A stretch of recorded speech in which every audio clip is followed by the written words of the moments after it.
Welcome into the Michigan Football Report. Ladies and gentlemen, going to get into some Michigan football grades following a 56-10 victory over Nebraska in the Big House in Game 4 of the year. Michigan now 3-1 on the record on the year, 44-7 in the last 51 Big Ten openers. I am James Yoder, the face of Michigan football. Go ahead and follow me on Twitter at James T. Yoder. You won't regret doing it. I'm one of the great people on Twitter for Michigan football, I've been told. Let's take a look at the passing offense, the passing game against Nebraska. I'm going to go ahead and give the passing game a B today, a B grade. Now, they didn't necessarily have to pass too much. I think that is a good thing against Nebraska when you win 56-10. That means the running game is working. You're just really trying to, wind the clock down and get the heck out of there with a big-time victory. So Shea Patterson, 15 of 22 on the day for 120 yards. His backup, Dylan McCaffrey, came in 3 of 8. Okay, not bad. 86 yards and a touchdown, though. That was a big-time touchdown, 56-yard pass to true freshman Ronnie Bell. So I am giving the passing game a B grade against Nebraska. And I think they did an adequate job. Shea Patterson hit some nice passes.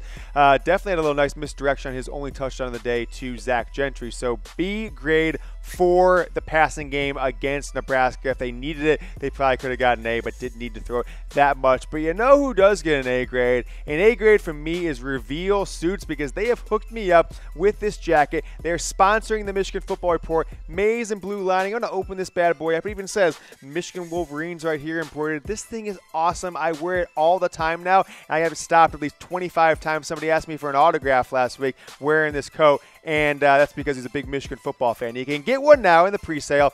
Email him, info@revealsuits.com. And if you do, you'll be locked in to get one in the pre-sale, because they are going to be limited quantity when they high quality, limited quantity when they come out.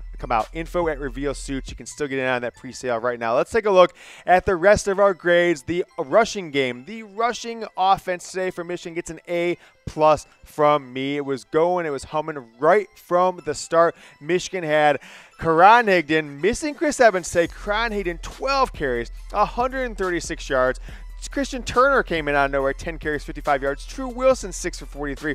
Dylan McCaffrey was even on the rushing game. He had a 70-yard touchdown called back, but this man was the star of the day for Michigan football. 12 carries, 136. All that damage done early in the game. They didn't need him at all. When you get your third-string, fourth-string running back like Christian Turner get 10 carries, you know things are going well for the running game. And with that, I gave the rushing attack an A+ today from James Yoder, the face of Michigan football. I'm also going to give an A+ to BetDSI, because I put a ton of cash on college football today with BetDSI. They hooked me up with 120% when I signed up for a bonus. They don't even give me free cash. I had to put my own money on that, but I'm betting money on Michigan football, and I really encourage you guys to do the same. Michigan crushed the spread today. 46-point victory, 17.5-point spread. You'd have made big-time money if you put it on Michigan today with BetDSI. Use promo code GOBLUE. If you use promo code GOBLUE, 120% deposit bonus. Get going today at chatsports.com/bet. Let's flip it over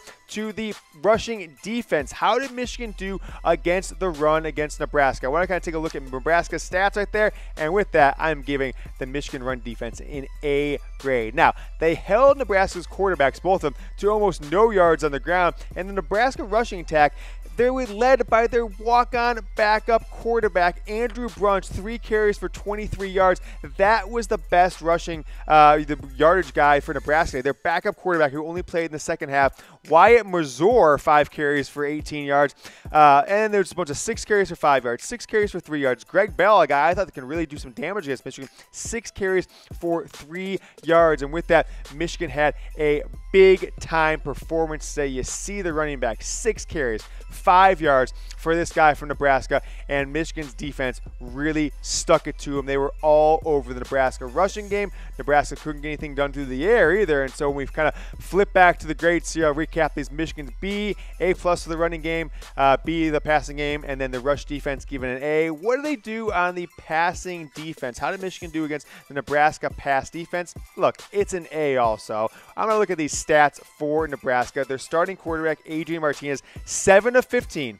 7 completions, 15 attempts, 24. 22 yards from Martinez. This is an amazing performance by the Michigan defense.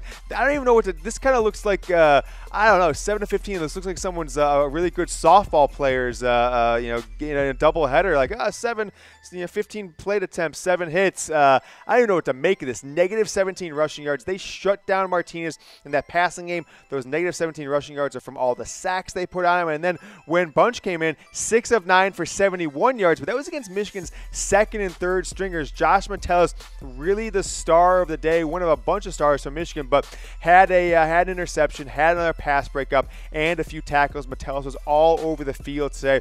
Really a bunch of performances, really strong performances in a row after getting thrown out of the Notre Dame game early on for that kind of questionable targeting call that I think could have gone either way. So Josh Metellus, big time play for Michigan, and that's why the offensive rushing defense and the passing defense both get an A for me. Want to know what you guys think about this Michigan football team headed into Northwestern next Saturday afternoon. It's a 4:30 Eastern Fox game, 3:30 Central local time in Evanston, Illinois. What do you think Michigan is going to do in that game? Predict the score, Michigan at Northwestern next Saturday. If you get it right and you send it to me as a DM on Twitter, I'm giving you $25 in straight cash, homie. You can do whatever you want with $25 to me. You can only send it to one person, so don't wait. Send the DMs right now, because if 20 people predict the score, I can only give it to the first one. Hit me on a DM at James T. Yoder on Twitter. I'm accepting all DMs, ladies and gentlemen.